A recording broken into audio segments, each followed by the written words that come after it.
ও মিম্পি, কি বানাচ্ছ দেখি? এই তো মা, আলু কাবলি মাখছি বিকেলের জন্য, একটু টক টক ঝাল ঝাল। আলু কাবলি মাখছো?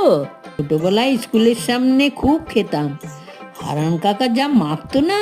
তুমি কি কি দিচ্ছ দেখি? আলুটা তো সেদ্ধ করে রেখেছিলাম, ছোলাটা সকালেই ভিজিয়ে রেখেছিলাম। ভাজা মশলা বানাওনি? হ্যাঁ বানিয়েছি তো, সব রেডি।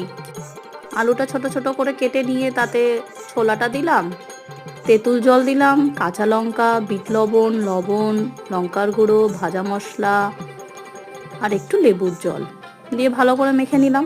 কি ঠিক বানালাম তো বলো? হ্যাঁ, সবই তো ঠিক আছে। দাও খেয়ে দেখি একটু। আজ মনে হয় বৃষ্টি নামবে, বুঝলে মা? হ্যাঁ, আকাশটা দেখে তাই তো মনে হচ্ছে। এই নাও, আগে খেয়ে বলো তো কেমন হয়েছে।